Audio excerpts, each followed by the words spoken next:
Welcome to the Podcast Super Friends. 5 podcast producers from across North America get together to discuss podcasting. Welcome to this month's edition of the Podcast Super Friends, 5 podcast producers that get together and chat every month. We have a very special guest today. Before we get to her, we'll go around the room with our regulars, and let's start over in Boston. Yeah, Boston. We're getting ready for a pretty big, wicked big baseball series here in Boston, right, Jack? It's David Yaz, Boston Podcast Network, pod617.com. Let's go down to Fort Worth. Howdy, all. Johnny Podcast here. Very excited for today's episode. Thank you for listening. Winnipeg.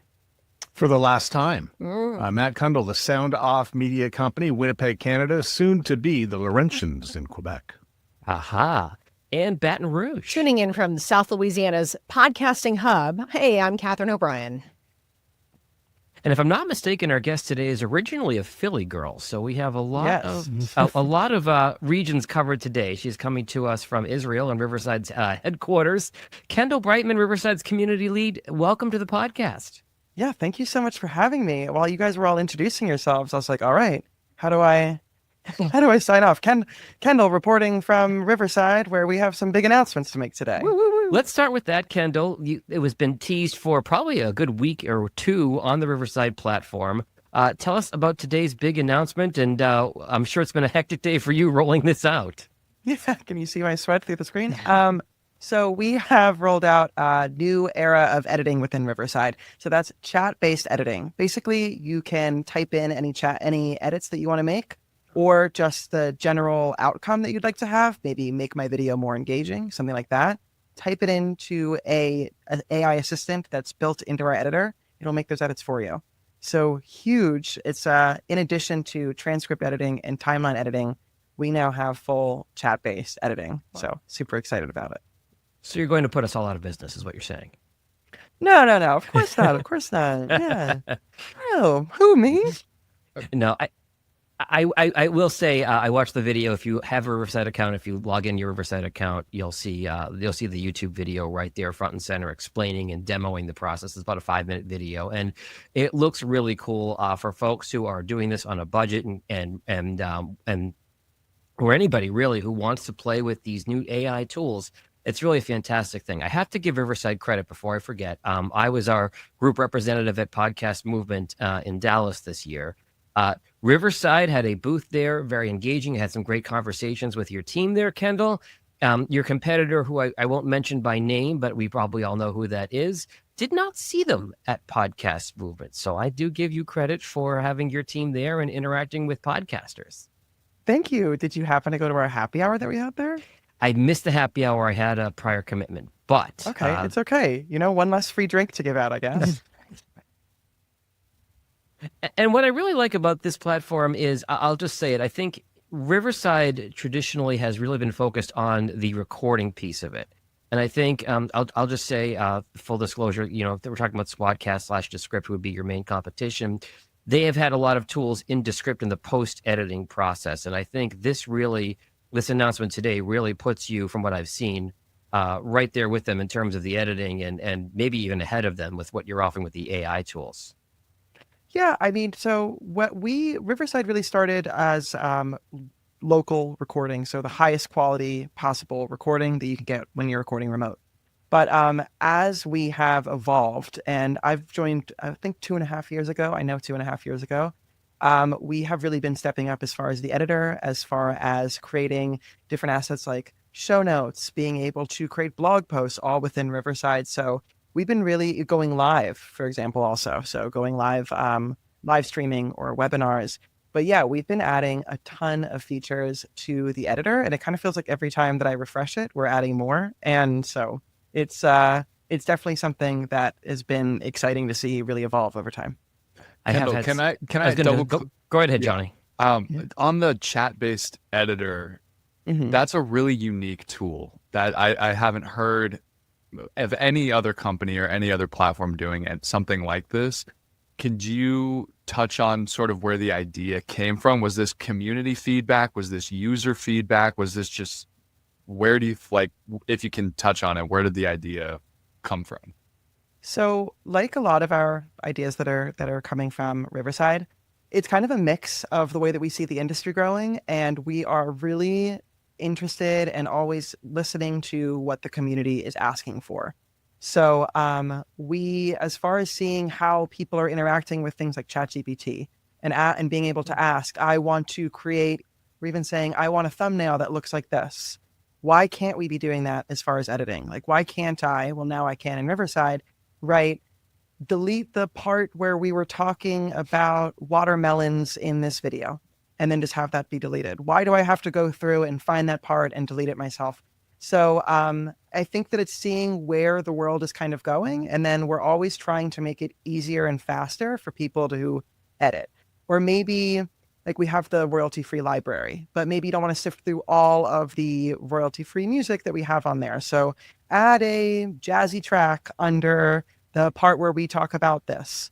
So just kind of, I think a lot of it is response to how we see the industry going, but a lot of it is also a response to see how our users are using other platforms like ChatGPT, like Gemini, to do other parts of the process. So bringing it over in a whole new way to editing, it's kind of, I'd never thought, I could never have thought of that. But then when I heard about it from product, I was like, oh yeah, that's clearly the next step that we should be going. So it's really cool. And I think you mentioned community feedback. Johnny asked you about that. I will give you a lot of credit. The Riverside users Facebook group is very active, and I think the team from Riverside is very responsive on there. And obviously, you've got a great tech support team. You can always reach out to Riverside tech support, but then alternatively, the community on Facebook has been great too. Thank you. I really appreciate hearing that one as the community lead. So it was really important to me when I started that I really don't like when people are like, yeah, we'll pass it along to the team. And then you're like, you're never going to pass this along to the team. So, I mean, I have like docs all throughout like my Google that are just like different features that maybe I know are coming up that I put people on lists saying, okay, let them know when that feature's out. Or we're just screenshotting and sharing different feedback that people have and feature requests all the time. And then also a lot of the people that are working at Riverside use Riverside. So then we're able to see, okay, why does it behave this way? Wouldn't it be cool if it behaves this way? So a lot of the time I think that the community comes up with really cool ideas that I wouldn't have thought of. Or if I'm editing and I've seen a request come up, I'm like, oh yeah, I want that too. So yeah, it's cool to really be able to interact with people. I selfishly think that I have the best job at Riverside just because I get to talk with people all the time and then really see their feedback when we announce new features like this, hearing how much it's helped them, how much it makes their editing faster, whatever it is, it's gratifying. So yeah. Before we go any further, does this AI feature have a cute name? That is my pressing question on this. Okay, so I'm going to let you in on the secret. It's called the AI co-creator. So, but I will say that within the marketing team, we call it Coco. And I don't know where that came from, but it just like, we just started calling it. We're just like, hey, is the Coco social post ready? And it just kind of evolved. So internally, Coco. Externally, co-creator. I think Coco is too cute to keep just internal. I think that this could be a soft Coco. launch for the Coco. As I like to say in the community, I'm going to pass that feedback on to the team. How long has Coco been incubating? So Coco, let me talk about Coco's journey.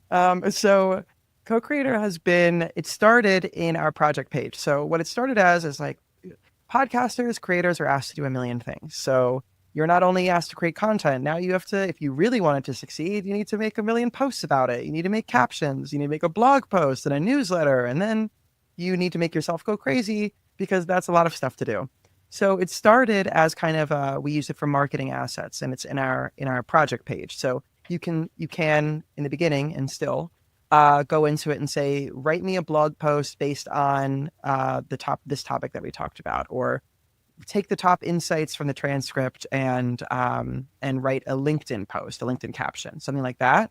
So the idea here was a lot of creators, we were saying, were taking their AI generated transcript, putting it into ChatGPT, and then asking it to do things like the blog post, the newsletter. But in that case, if we have the transcript, why do we then make you have to copy it, split it up if you don't have if you only have the free version of ChatGPT, and then have to go to another site? Why can't you just do that right in Riverside? So that's kind of how it started of being able to make those marketing promotional assets. And then from there, when we were seeing how helpful it was and even generating YouTube thumbnails, like how much people were using it and enjoying it, we're like, okay, what can the next step be here? So one of the tedious things about creating, I know as producers, you probably hear this all the time from your clients and also experience it yourself, is creating all of those promotional materials. Okay, what's another part that can be a bit tedious and laborious? Editing. So why not be able to use that same kind of framework to edit and give people that option? Because there's still timeline editing, there's still transcript editing. I personally am a timeline person. I don't know about you all here. Probably, right? Yeah. Timeline Oh, people. Yeah. Mhm. Yeah. So I'm a timeline person, but even to use the chat-based editing as a starting point and then go in and have that full control is just, it's a cool jumping off point.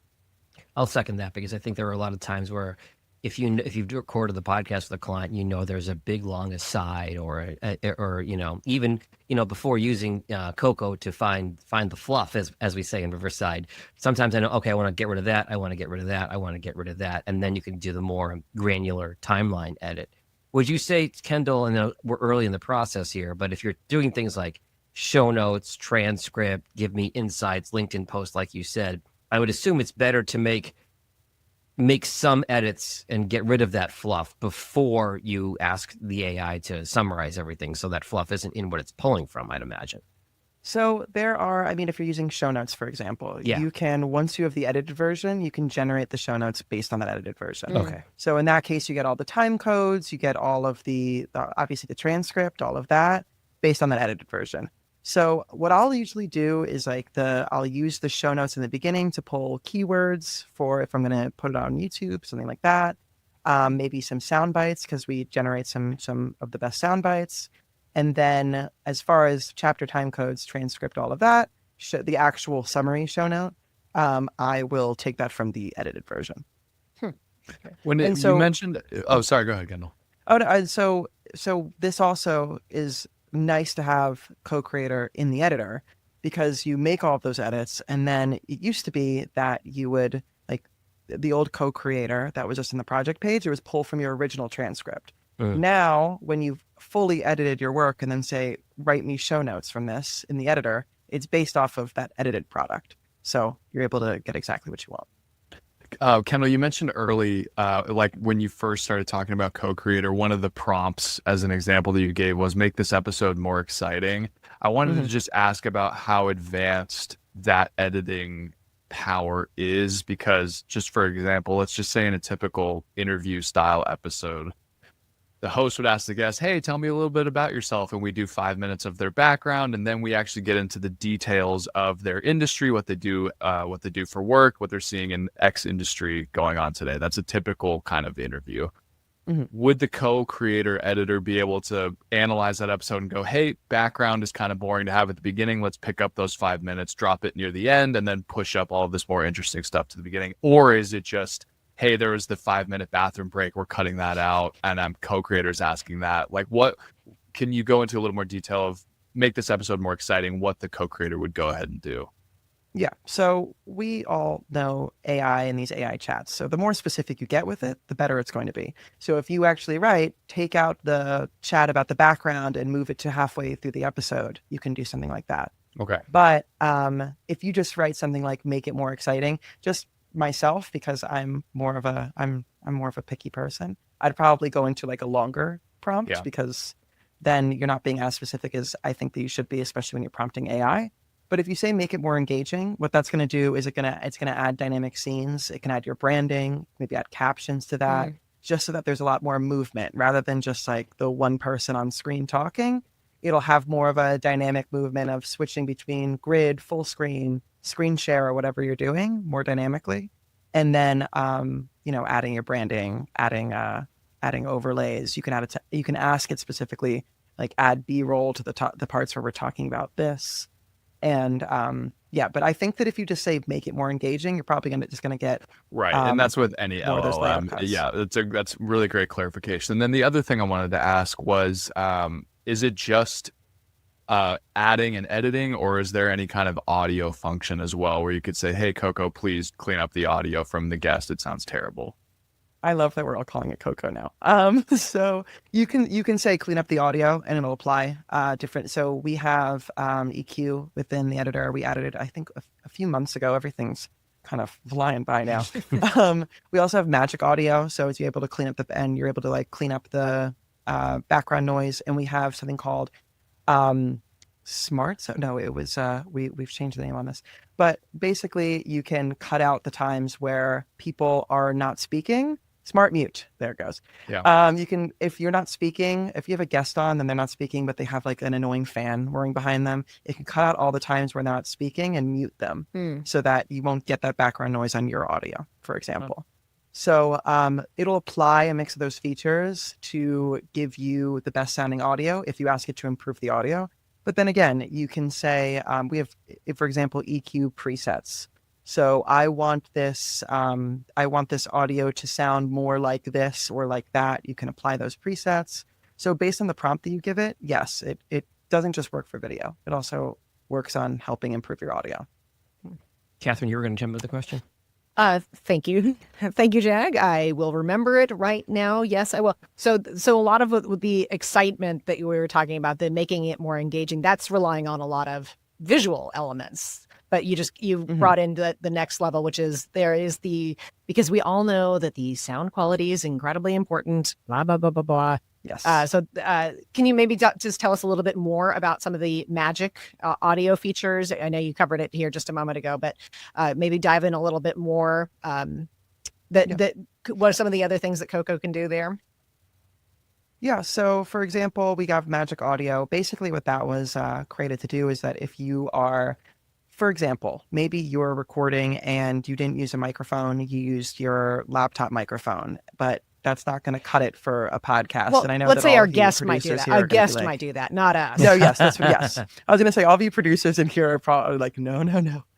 So that was created to be able to make that sound as good as possible with their audio. So and then as time's gone on with Magic Audio, what we've done is being able to apply. We have a slider that you can use so that you can apply how much intensity for Magic Audio. How much magic do you want here? How much magic do you want to sprinkle on this? Exactly. So you can apply Magic Audio and that Smart Mute that I talked about, also some of those EQ presets, but there's also graphic EQ. I mean, you can go in and be able to really tinker with that and make sure it sounds exactly like you'd want it to. But then as far as other audio settings, I mean, you can have it remove silences, you can have it remove ums and ahs, filler words. Ooh. But a really cool thing that we rolled out that I, as like somebody that edits my content myself also, is that we added a like kind of a mix for filler word removal, because if anyone's ever used those AI filler word removals, it can get a little bit choppy. Yeah. So what it started to do is that it will, for long ums and ahs, it will cut those. But if you're just doing a quick it'll mute it. Because if I'm saying and like in the video, you can't really see me doing that, and it's muted, it makes it just flow so much better. And I've found with audio, it makes it sound so much better to like, rather than these kind of jumpy cuts, that it just mutes it. So we have that, and yeah, it applies a different mix, and you can even say, oh, that sounds a bit too XYZ. Can you please change it to this? And it'll apply those changes. Oh. And yeah, as far as audio, that's I know sometimes those AI enhancements across platforms will make it a little bit muddy sounding. So maybe I like having that extra control over the EQ. Exactly. And I think that's one of my favorite parts of the Riverside AI tools, is that like at the end of the day, we're creating something that you are using to create something that you're passionate about. So I feel like I could speak for a lot of creators. I don't want to just fully give my creative work to AI and say, do all of this. I still want to be able to go through and say, okay, you remove that and ah, but I actually want that one. Take it back. Or, okay, you're going to apply this Magic Audio. I want to lower the intensity of it. Or you're going to apply AI layouts and scenes. Okay, but I want to add another scene here.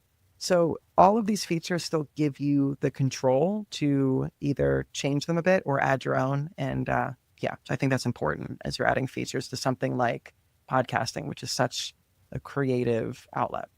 And are there improvements? I think you alluded to this a moment ago to visual as well. Like, I mean, you probably can't get this granular, but I know, like, for example, I have a glare coming off my bald head, which comes from the light above me and the window over there. Like, I may not be able to do that, but are there things, or if this audio is really dark or this audio is over bright, or can it make any kind of image enhancements yet, or is that still being worked on?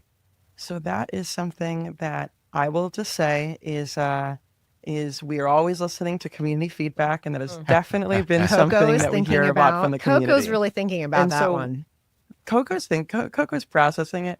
But for now, Riverside's just going to mail you a hat, Jag. Yeah. We do have Riverside hats if you want. Yeah, I have I got a shirt at Podcast Movement. I have to get a hat to go with it. We're going to talk about hats after. You might have. Did you not get a tote bag? You should have gotten a tote bag. There was tote on a bags? happy hour. Yeah, we got a tote bag, and I'm really proud because I thought of the thing to write on it. It says, "I'll handle it in post," which is something that I like to say. Thank you. That's It's like Jag's slogan. Really? I like to say that when I'm like in random conversation with people who like wouldn't understand the joke. I'll be like, I'll handle it in post. That's great. I like it. But I'll just say that that's something that we definitely know is a very requested feature. And so when something's a very requested feature, we like to work on it. And once different features come out in Riverside, they're going to be available within Co-Creator. So, yes. David raised his hand. Yes. I have a 4-part question. No, Wow. I've been saying. Let's break it down. I'm going to be like, we're not doing it live. If Kendall doesn't want to answer any of the 4 parts, we can get it out in post. And in the next episode, you'll find Kendall answering the 5th one. I've been pretty patient so far. No, these are like, they're kind of nitpicky in the weeds questions. That's why I just jotted them down. But so with the Magic Audio, have you tested it? Will it eliminate music? Like if you have intro music running below someone's speech? I've had a problem with that other tools where you got to like go back and put the music in later. Is that a thing? So Magic Audio can be applied track by track. And so how the Riverside editor works is you have, let's say, 2 tracks, and then under it you have the music track. So unless your music is like playing in the background of you speaking on your microphone, it should not do that. So yeah, it's track by track rather than like kind of going through the whole thing. Kendall, I have this music podcast, and which is a running joke on this show. That he brings. No. I hear you. Sometimes I record, quote unquote, live with the music playing and the speakers. Use the media board. We have a media board in Riverside, and then it's its own file also. Interesting. And that shouldn't happen. And if it does, you can reach out to me, and I'll have my team look get into Coco it. on it. Yeah, it shouldn't happen. This is more of a. I'll have my people look into it. So just a couple more super quick questions, but can it do something like on a video if you just say add the titles anytime this guy is speaking, have his title appear beneath? I believe that it can. That's actually not one that I've tried so far, but I believe that it can.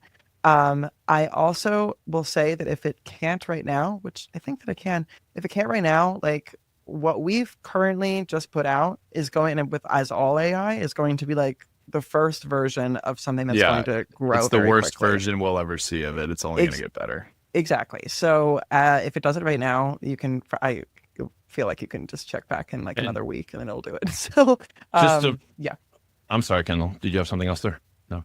Okay. That was it. Keep going. Just to follow up on your. 3. I canceled number 4, by the way. Or maybe I'll do that one later. So we're on the left. All right. Well, fine. But you mentioned the technique of taking out the ums and uhs in videos, muting instead of cutting. That's when editing video. To me, that's always going to be a little bit of dilemma. I mean, personally, I try to limit the amount of cuts I make in video at all. And when I do want to take out, like if someone says 3 times in a row, it's like, no, that's terrible. Let's take that out.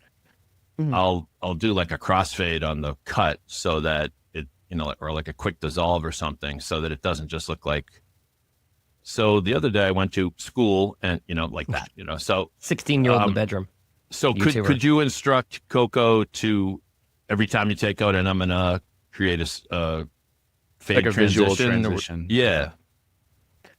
I am not sure if you can or cannot. I will look into that and get back to you. But again, send you a hat. And if If it does not yet, again, then you'll be able to do that very soon. But I will say that we have transitions in the editor, and so you could do that fade in, fade out. One thing that I like to do, I don't know if you guys are doing it too, but I really like to, I don't really like a jump cut. Like I'll do like a quick zoom in for those kinds of things. So for if I cut out an or something and it like just looks really choppy, we have cropping, so you can do like a zoom in for like a scene and then have it zoom back out. And I'm seeing it more on social media with like clips and things, but I've been having a lot of fun doing that. So that's just my side note.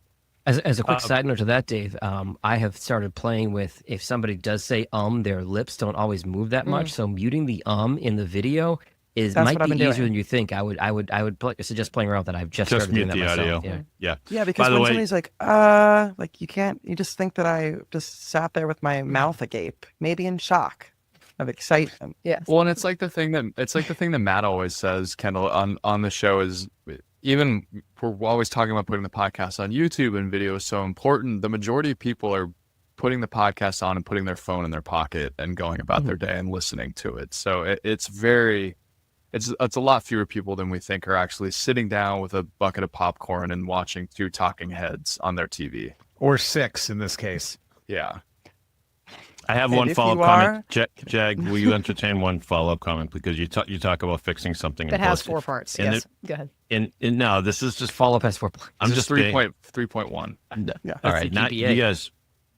Hey, let David say his 4 points. All of you guys see me after class, except Kendall. Thank you. And when you say in the music industry, people used to always say similar, we'll bury it in post. That later became known as a Wilbury, which led to the name of the band, the Traveling Wilburys. Oh. Thank you. This is the kind of information you get on my podcast. Thank you. Everybody take a shot. Wow, that was great. Yeah. And let me know Kendall, if you use Magic Audio and it deletes that beautiful sound, because we got to have that in there. Got to have it. I'll send you a hat. Kendall, I wanted to ask about the... Wait, did David have one more point before Johnny jumps in? No. I'm good. Okay. I wanted to ask about the browsers for Riverside. So it's always recommended that it's Chrome or Microsoft Edge is sort of the... When you go online, it's like, but I'm sure there's more. We have Safari now. So thank you. Great. Safari's great. That's wonderful. That's huge. I was going to ask how difficult, because it clearly has to be super difficult to try and get this to all work on different browsers, or else it would kind of just be automatically available on all browsers. Do you have any insight on that?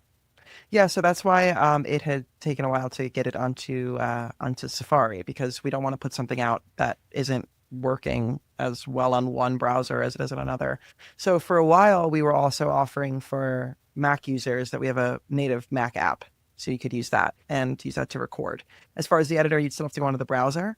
But I think that is something that we were working on for a while, and I'm happy that we were able to deliver it to the Safari users. I myself am a Google Chrome girl, but to each their own. It's okay.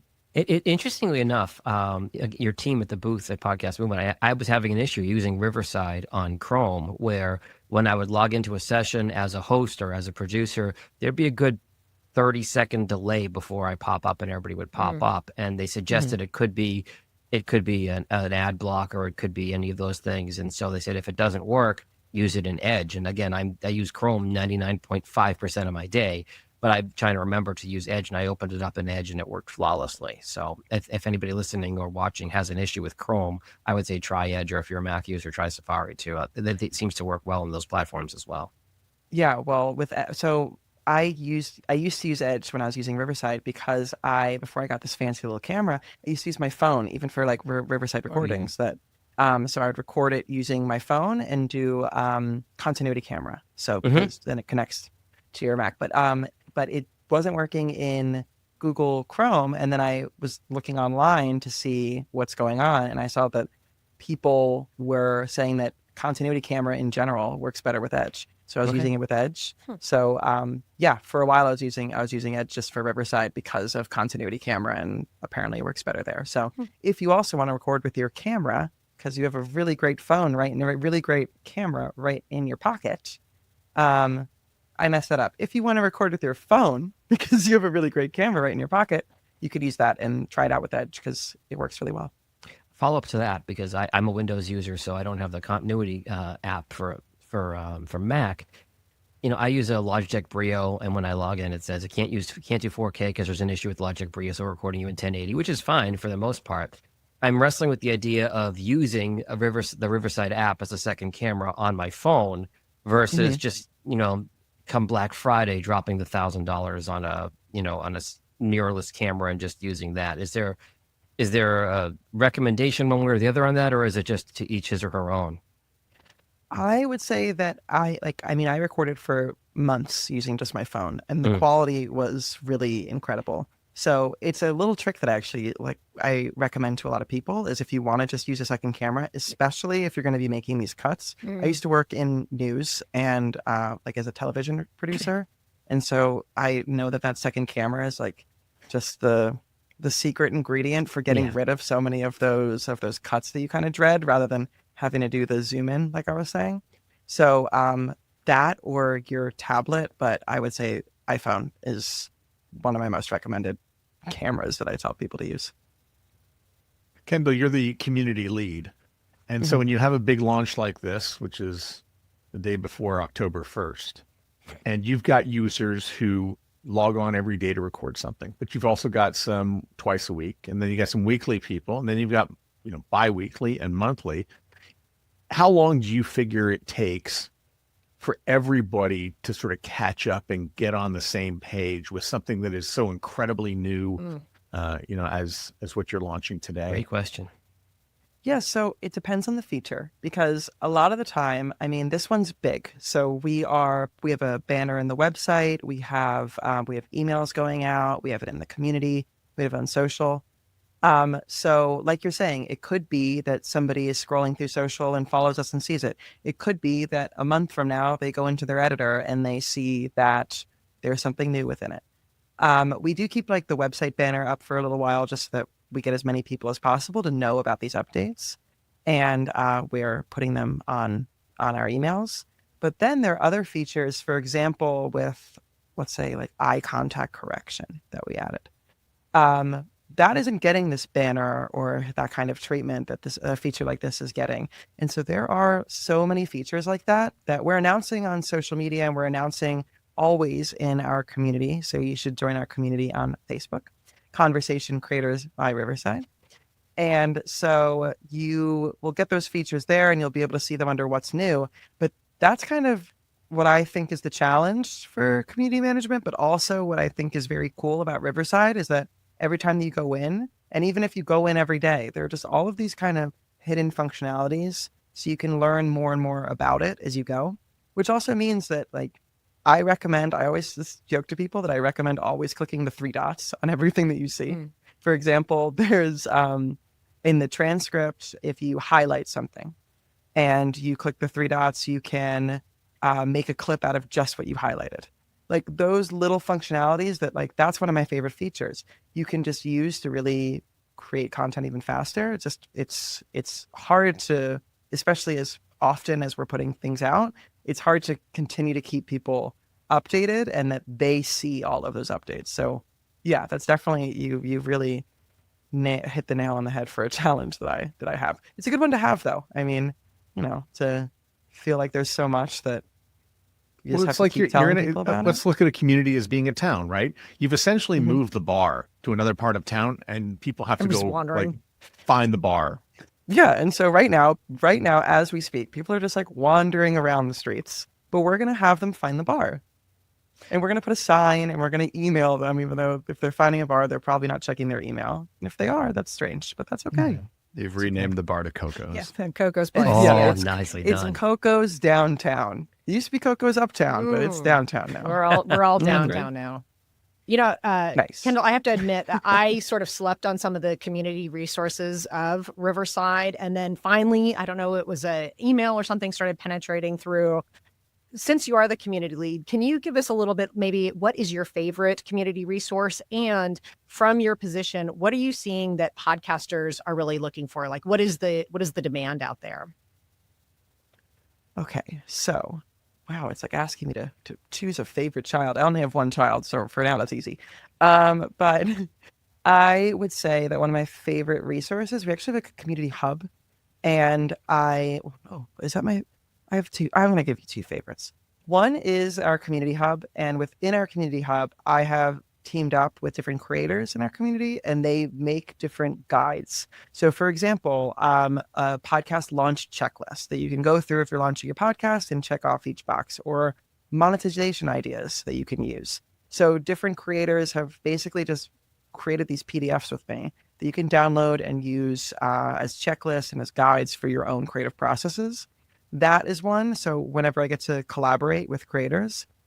But then another one that I love is that we have a workshop series. So basically what I've been finding within the community is that a lot of people want to hear from other creators what they're doing. Yeah. And that's how they get inspired. That's what they care about. That's what makes them better creators. And that's always the goal. So what we started to do is I'll find a creator that's like, hey, I have this really cool workflow. Great. Let's have you on for a workshop. It's just me. And instead of being this, like, I feel like usually webinars like with the CEO of such and such, instead it's me with a creator from the community that has a really cool process or idea, and they get to share it, and community members get to ask each other questions about it. It just is really approachable, and people seem to really like it. So as far as your second question, which is what people are looking to learn. Oh, just sort of like what is the vibe from your like, what is the biggest demand from the podcast community? Well, and actually, let me say this. What you were just saying, I think that there's one of the things we've tackled as the podcast Super Friends is that there seems to be a little bit of a divide. Like, that is not a surprise to me that creators want to hear from other creators, like what really works, because there was a lot of maybe they say was not road tested. So I think that there is a little bit more credibility especially in podcasting, from what is working from other podcasters. So maybe from your position, I was thinking, what do you see as the hot issue, the hot demand kind of amongst the actual podcasters? And I will also say that it's not just what are other creators doing and what's working. It's like, what are other creators doing that don't have the funds to hire a gigantic team? Maybe they have one, like a producer or an editor or something like that. Maybe they're just working by themselves.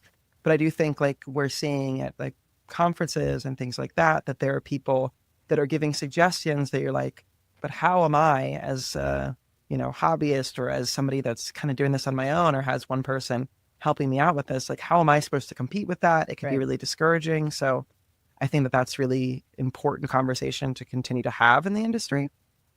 I would also say that, kind of on that note, the thing that I'm hearing from a lot of people is that podcasting, if you really want it to succeed, and success is, relative and different for every person, but like succeed in the way of gaining a ton of new listeners and monetizing and all of that, everyone's like, you need to have a newsletter. You also need to have a blog. You need to be embedding your video into the blog. You should be having clips that go out once every other day on all platforms and responding to them.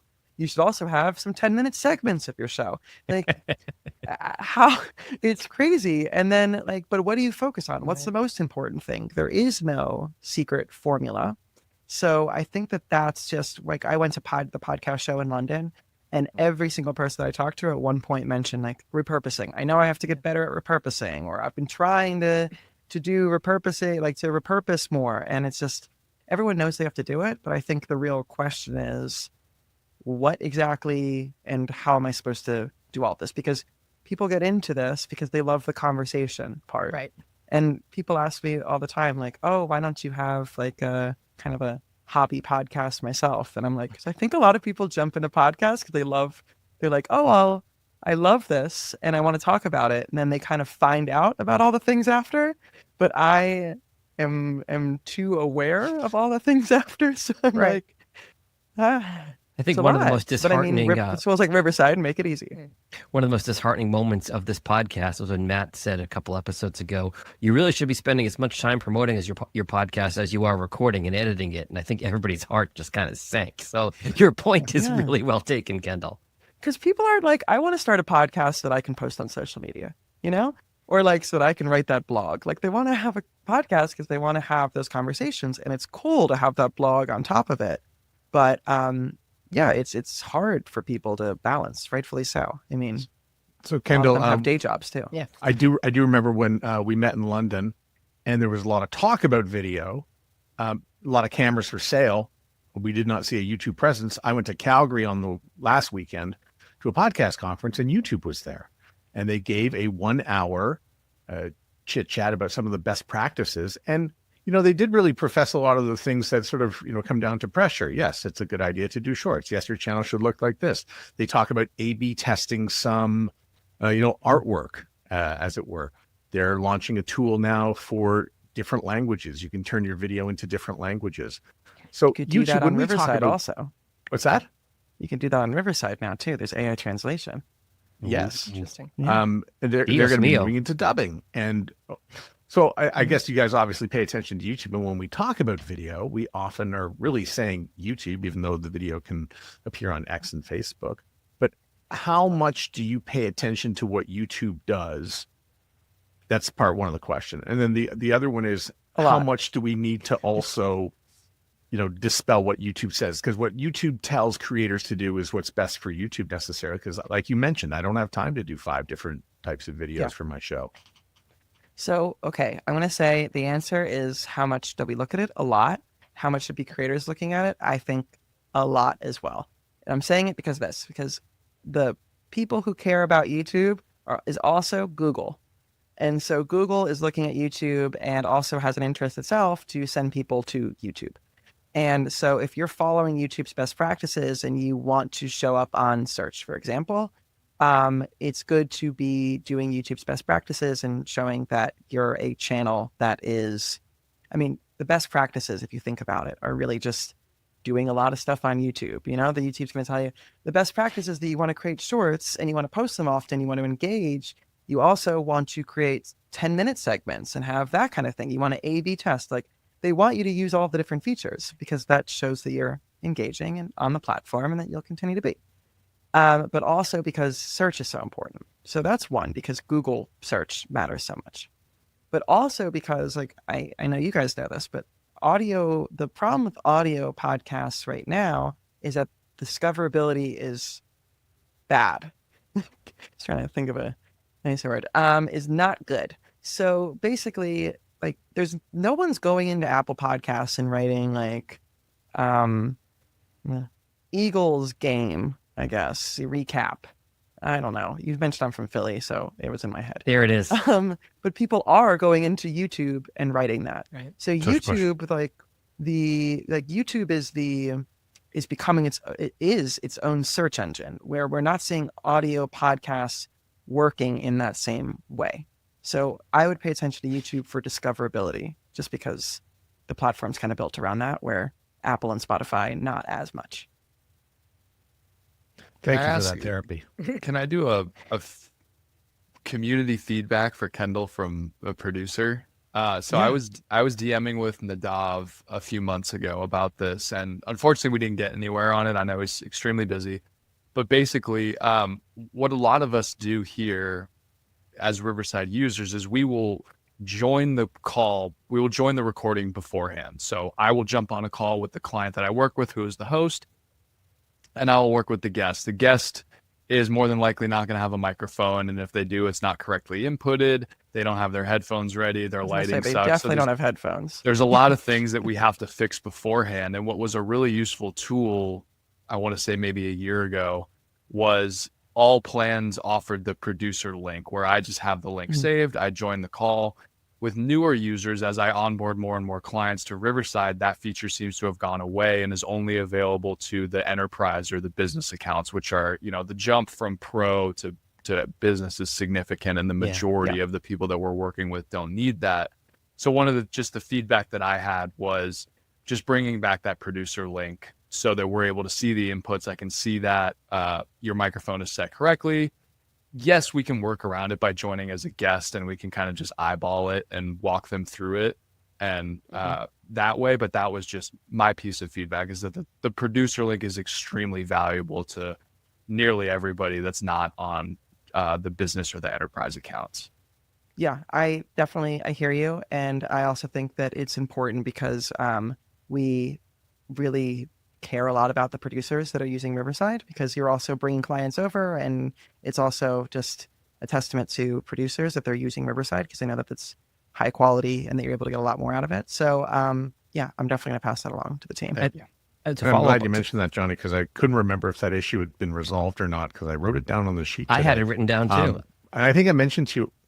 Okay, good. Oh, awesome. Well, It's, I'm going to let them. I'm going to let them know that we got a few requests from that. All right, It's there. so to dovetail off of what Johnny asked, so yes, to clarify, you can actually send a producer link. I actually worked with a client this morning where they sent me the producer link, and I hopped on for that part of the call. But I think for me, the deeper issue is, and Matt mentioned barrier to entry a moment ago, is there are some services where you can create a second user and have that second user go in.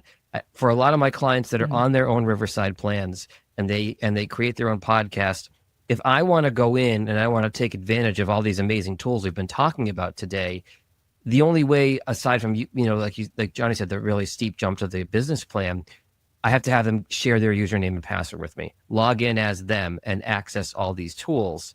And you're nodding like you maybe have an alternative suggestion for me, and if you do, I'm all for it. We added an editor add-on, so you can now your clients can choose the editor add-on, and then you're able to add a seat to your account, so you can go in, access those files, be able to edit within Riverside. And so we hear you. That is a game She changer. heard you before you even said Yeah. it. It's already Yeah, done. really. Yeah, we No, that's a just game talked changer about it for at the me. pool table outside. That's funny. Thank yeah, you. no, That was it's one of my definitely biggest something questions. that was. Sorry. I was going to say that was one of my biggest questions going into this conversation. So thank you for that. I appreciate that. Yeah, of course. I mean, I think that a big thing here again is that if your client is using Riverside, we want to make it as easy as possible for you to also be able to access their files. And so it's easier then for you as a producer to say, hey, you should be using Riverside to do that, So the easier that we can make to share files and for you to be able to access them, the better. So yeah, we have the editor add-on in now, and you can add an editor and add a seat to your studio. And that's on all plans, or even that $30 a month base plan? It's an add-on, so you have to pay extra for that, but I hope to have some updates soon with that one. Before we completely leave Google and YouTube, I was wondering if you could just speak for a moment on what do podcasters need to know about live streaming? So I noticed for signing into my own Riverside account, one day it was like, yes, Riverside can be your live streaming platform. Back to our earlier conversation about maybe podcasters being very married to we were married to our audio for a very long time, embracing video. Now I'm seeing that Riverside is offering live streaming. What do you want podcasters to know about live streaming? So live streaming, I think that a lot of the time lately, I'm hearing that people are saying that that's like their next step. So maybe they're doing audio, like you were saying, and then, okay, I started doing video. And now, like, my next thing that I want to try to do is go live. So I would say that a big thing about going live is that you get that audience engagement. So it's a fun way to be able to interact directly with your audience, to be able to have them ask questions. If you have a guest on, that's really nice. But I would also encourage you as a creator, for anyone watching, to try going live and just being able to have conversations with people, because you could be having guests on your show, but at least I'm going to speak for myself here. I listen to the podcast that I love for the host, and it's cool, the guests that they have on, but I love the way that the host asks questions. I come back to hear them. And so to be able to make yourself more accessible, to be able to interact directly with people that are following your show, I think is just a really cool way of like the cool next step of building community. If you don't want to just like put yourself out live there on social media, maybe that's a little bit intimidating for you for the first time. I've heard a lot of creators are doing it with maybe Patreon members that they have, doing a live community session with them.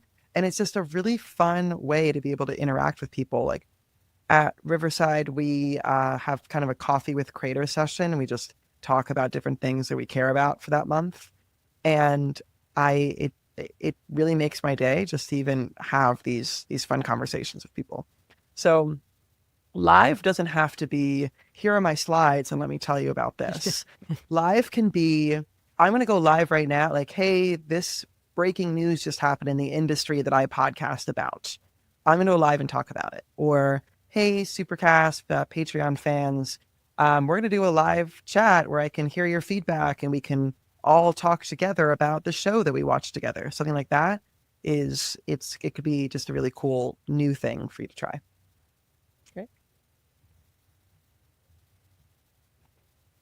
Excellent answer. glad you I'll mentioned say about- that. Sorry, I was gonna I'll say, wrap did that you up. like the- did you- Excellent answer. And I do think it's interesting that it's seeing like the next step. I've actually seen live streamers who they say that they think the future is live is going to be more of the thing, and some of these other elements, the podcast, the blog, the videos, the clips, are going to be a little bit downstream from that. So that's kind of where my question came from. Well, also, I mean, again, when we were talking about YouTube before, about like you want to play into what YouTube wants, it's very obvious right now that all of these platforms want people to go live. And you know that because I'm sitting there on my couch at night and I get like a message saying, this brand is going live on Instagram right now. So obviously, Instagram cares about you watching their live. So if you're playing into these apps and their algorithms and showing them that you care about what they care about, they push your stuff more. So same thing with YouTube. So-and-so is going live. You get these notifications. So it's also kind of where the industry is going. And I think that going live can be a next step. But I also think that a lot of people see it as scary because it's live. Yeah. But I almost think that being live is almost more forgiving. So like, for example, I stupidly got a new camera right before one of these webinars that I had, and it shut off in the middle and it just showed like the Rode X Streamer X thing. And so these are all creators that are watching, but then we were like laughing along. I'm like, oh, hold on. And like, if that happened during like a pre-recorded thing and people were listening, they'd be like, why did she keep this in her video? But it's nice for live. It's just, it's a bit more, not more human, because I think podcasting is very human, but it's a little bit more forgiving, I guess, which maybe is less human. Who knows? Are humans forgiving? So one piece of feedback that I have from creators when it comes to going live, I was talking about the producer one, just, if I had to come over to Riverside, but I don't know that a lot of people know that Riverside can do the live thing. It's an extra $10 a month, I believe, if you want to get access to the live tools. But I do know that price has now become a fleeting point for that other place, which raised their prices to astronomical levels. So, and the question people ask me is like, well, if I go to Riverside, where can I stream live to? So where can you? Yeah. So I was just laughing because half of you are naming this Voldemort competitor, and then the other half are not. And so I was just laughing at that. I don't care. I just called them out. Yeah. Listen, it's StreamYard. They raised their prices by 40%. I don't know who gets to do that, but they did it. And I know a lot of creators went looking for a new place to do their stuff, and I recommended Riverside would be certainly a place that they could, continue to do their work affordably. And Squadcast to Script is doing something with pricing soon as well, for changing their plans as well. So it's happening across the industry. Yeah, I would say that to answer your question about live streaming, you can live stream too, and I hope I don't miss one here. So first of all, you could live stream directly into Riverside. And so there's an audience link that you could send out. And so people can chat and be in the audience watching you there. So that's what I like to use. But you could also live stream to YouTube, Twitter/X, Facebook, both groups and pages, Twitch, TikTok, I believe. And you can go to Instagram using a custom RTMP. You could also even you can even live stream to your own website using a custom RTMP. So we have, did I say LinkedIn? Ooh. So basically you can go to all the social channels using Riverside. And then when you're live streaming, you have live chat and it's multi-channel. So I could see all of my chats in one place. So I did a webinar yesterday that was on YouTube and on Riverside. I could see all of the chats there and respond to them. You can do image overlays there. So if I want to have my own custom branding and some just like an image that I created that says Riverside or whatever I wanted to say, I could do that. You could switch up layouts. You can add media. There's a ton that you can do right through Riverside. And then when you are multi-streaming, you could do it in up to 1080p live. So really, it's a really cool, impressive, powerful feature. Nice. And if that wasn't enough, you can also host the podcast on Riverside. Yeah. Well, that is something that, so yeah, you got recording, editing, just the promotion, all of that. And then right now, what you could do is you can host new podcasts on Riverside. I'm saying new podcasts because right now you can't take a existing RSS feed and move it into Riverside. So it would be for new podcasts, but we're always iterating, developing, so stay tuned. I'm sure. Yeah, I was gonna say. I'm sure there's some announcement that we should stay tuned for regarding that. There's always an announcement to stay tuned for, and that's why you should join the Riverside community group. I was gonna ask that one thing, Kendall. You said the hub was the really important, like your most valuable resource. Where can the public find that? So that's riverside.com/community. Okay. And I say .com because you might not have noticed, but riverside.fm became Riverside. You can do riverside.com now. Very exciting moment for us. Oh, very nice. Yeah, but so you can find that. You could also find all of our webinars and workshops at riverside.com/webinars. And I mean, I picked those as the kind of the two of my favorites that I think are really valuable, but there's just, I mean, if you go to our community group, there are a ton of different resources that you can use.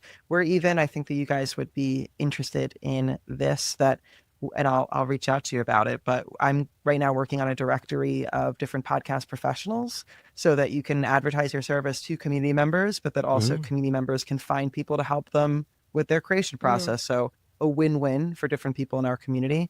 So it's all about just being able to help people create whatever they want to create and do whatever they're passionate about. So that's always the goal. We are right at about an hour, and I think we've had an extensive, very informative conversation. I don't want to cut anybody off. Anybody had any other follow-up questions? Or Kendall, is there anything that you wanted to hit on that we have not asked you about at this point?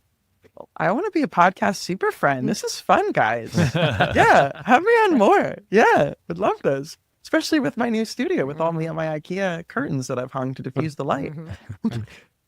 We really appreciate you taking the time. I know it's been a really busy day for you with the rollout of Coco and chat-based editing. So we want to thank you for spending some time with us today. Anything you want to plug, or ways people can reach out to you, or Facebook group, or anything like that you want to plug before we wrap up, Kendall? Yeah, so our official community group is Conversation Creators by Riverside on Facebook. You can also reach out to me on LinkedIn, but yeah, I would recommend really going and trying chat-based editing, and we're going to continue to develop it over time. It's just going to continue to get better and better, like all AI features do. So keep checking back, keep checking the community, because if you can believe it, we have even more to announce in the coming days, because there's always new features being added there. Excellent. Let's go around the room. We'll start in Baton Rouge. And I just want to say, I know we're recording today. Today is International Podcast Day, so I just wish everybody a very happy International Podcast Day. Thanks to everybody. This is Catherine O'Brien in Baton Rouge signing out. Canada. Matt Kundle, the Sound Off Media Company from Winnipeg, Manitoba, for the last time. So Texas. long, Stinktown. Texas. Kendall, thank you so much for taking the time to join us today. This was really, really insightful, and it's amazing that Riverside can seem like a company like Riverside can seem like such a big company. So to have you just show your face and talk to us lowly podcast producers, we really appreciate you taking the time. This was really, really great, and just thank you for being a part of just a great service. We all love Riverside, and excited to continue to use it. Well, thank you. I love to hear this. Thanks. Boston. Kendall, we're flattered you want to be a super friend. We're going to have the team review that, and we'll have someone get back to you when that decision. I'll send my 4-part request. Yeah, we'll get yeah. Touche. But seriously, thank you very much, Kendall. It was great. David Yaz, pod617.com, the Boston Podcast Network. Go Sox. Go Sox and go Tigers for me. I don't realize I didn't plug myself at the beginning. John Gay, Jag Podcast Productions. Easy for me to say here in Detroit, Michigan, where I'm a Boston native, but also rooting for the Tigers. And we'll see what happens to your Phillies, Kendall. If I could, I would send you something from Wawa for coming on today. Oh, God, don't tell me about Wawa. I love it so much. Pass the scrapple. Thanks for listening to the podcast Super Friends. For a transcript of the show or to connect with the Super Friends, go to the show notes of this episode or go to soundoff.network.